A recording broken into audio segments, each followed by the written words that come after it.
Amados, a paz do Senhor Jesus para todos. Bem-vindos a mais um Momento Pão da Vida. Nesta oportunidade, desejo profundamente abençoar sua vida, sua alma, seu coração, muito especialmente através da palavra de Deus.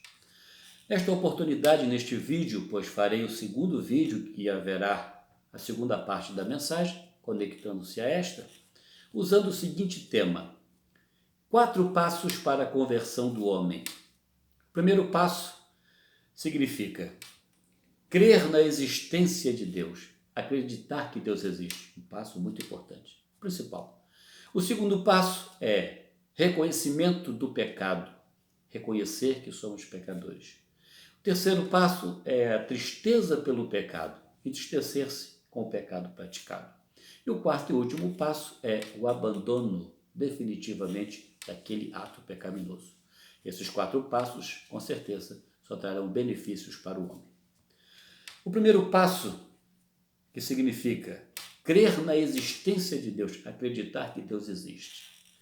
Amados, já houve nesta terra, já passaram neste mundo, homens de uma mente brilhante, grandes filósofos, grandes cientistas, grandes nomes de vultos da área acadêmica, pessoas de uma mente extraordinária, pessoas que alcançaram um nível de conhecimento muito bom, algo muito proveitoso. Todavia, este mesmo conhecimento criou em cada um desses grandes sábios aqui da Terra um bloqueio, impedindo que muitas das vezes essas pessoas acreditassem em Deus. O conhecimento deles suplantou a possibilidade de crer em Deus. E baseados em seus conhecimentos e teses e em suas filosofias, muitos desses homens brilhantes que passaram nesta terra partiram desta vida sem, de fato, admitir, crer, aceitar a existência de Deus. Que pena! Que coisa terrível e lamentável. Mas nós precisamos continuar crendo no nosso Senhor. Com base nos Salmos de número 19, versículo de número 1, diz assim a palavra do Senhor: Os céus proclamam a glória de Deus, e o firmamento anuncia as obras de suas mãos. Todo o ecossistema, todo o funcionamento da natureza em seu curso, algo extraordinário, tem revelado Deus todos os dias, sem verbalizar, sem palavras, como diz o restante dos versículos do Salmo 19. Os outros versículos que se seguem após o primeiro, diz a palavra que sem verbalizar, sem palavras, sem som de voz, como a nossa, né? O nome do Senhor tem sido manifestado. A glória do Senhor tem sido manifesta através da natureza. Que coisa gloriosa! É impossível não crer que Deus existe. E a ciência tem chegado a esse ponto, a este nível.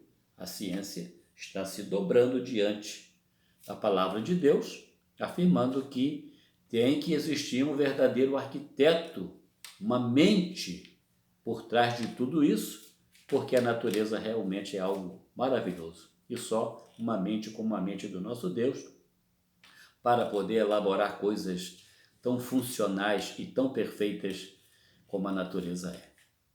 Muito bem, amados, o Salmo de número 53, versículo de número 1, parte A, diz assim a palavra do Senhor: E diz o tolo no seu coração, Deus não existe. De tudo que possamos considerar como tolice, estultice, loucura, de tudo que pode ser entendido como um ápice da tolice, é descrer da existência de Deus. É não acreditar que Deus existe. Quando os irmãos encontrarem alguém que, por sua vez, em um momento de evangelização, ou uma conversa até mesmo, alguém disser assim: eu não acredito em Deus, Deus não existe, é conversa, Deus é conversa. Quem vê Deus? Cadê Deus? Os irmãos não levem isso em conta e nem deixe isso abater os amados. Tenha misericórdia, sentimento de compaixão, de complacência, né? por uma pessoa dessa natureza. Compaixão por uma pessoa dessa natureza. Por quê? O que esta pessoa é? Nada mais, nada menos que um tolo. O tolo só é tolo, um tolo deste nível, porque não crê na existência de Deus. Diz a palavra. Assim diz o tolo no seu coração. Deus não existe. Meus amados, que possamos crer. O primeiro passo é crer na existência de Deus. Esse passo é fundamental porque ele abre uma porta para os outros passos que hão de se seguir, que hão de se dar. O segundo passo é o reconhecimento pelo pecado. Vamos ver o que o apóstolo Paulo diz acerca disso. Um homem salvo, lavado e remido no sangue de Jesus, com uma grandiosa experiência com o Senhor. Vamos ver o que ele diz, não é? Acerca de reconhecimento de pecado. Isso é coisa séria. Há muitos crentes que não se pode mais pregar contra o pecado, nem dizer que ele é adâmico e que pode pecar. Quase não se pode falar mais isso, porque somos filhos. Deus não tem compromisso com filhos desobedientes. Os filhos da desobediência não são filhos de Deus. Os filhos de Deus são obedientes. Aqueles que vivem na desobediência não podem se caracterizar filho de Deus. O que nós não podemos é confundir as coisas.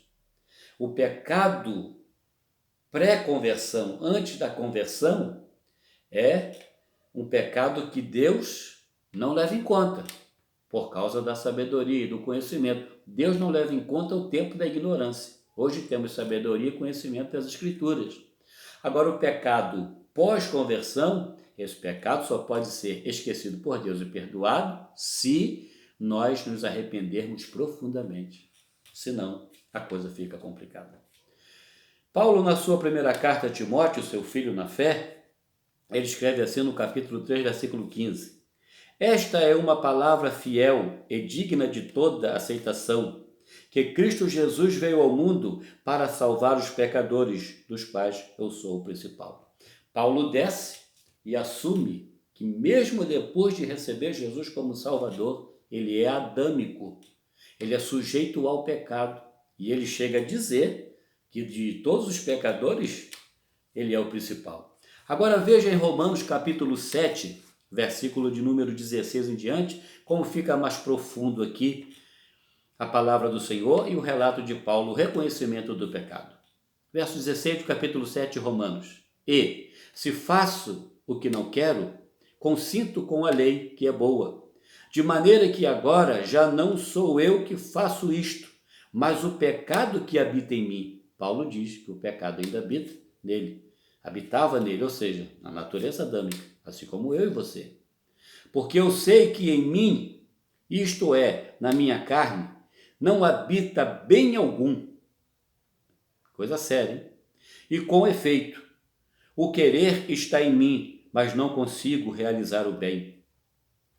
Porque não faço o bem que quero, mas o mal que não quero, esse faço. Ora, se eu faço o que não quero, já o não faço eu, mas o pecado que habita em mim. 21. Acho então esta lei em mim, que quando quero fazer o bem, o mal está comigo. Porque segundo o homem interior, tenho prazer na lei de Deus, mas vejo nos meus membros outra lei que trabalha contra a lei do meu entendimento e me prende debaixo da lei do pecado que está nos meus membros. Olha o último versículo como Paulo arrebenta, dizendo assim: miserável homem que eu sou, quem me livrará do corpo desta morte? Queridos, não brinquemos com o pecado. Ao longo dessa minha vida ministerial, cristã também, eu tenho observado a queda de muitos homens, muitas mulheres, muitos que acharam que podiam brincar com o pecado. Não confunda isso, queridos. Não brinque com a sua natureza pecaminosa. Não vamos subestimar a nossa natureza adâmica, ela é perigosa. Ela sempre nos levará para a derrota, para a vergonha, para coisas de natureza vexatória na nossa vida. Vamos nos manter firmes, reconhecendo que somos pecadores. Quando reconhecemos que somos pecadores, nós reconhecemos que Deus é santo. Ele é santo e nós somos pecadores.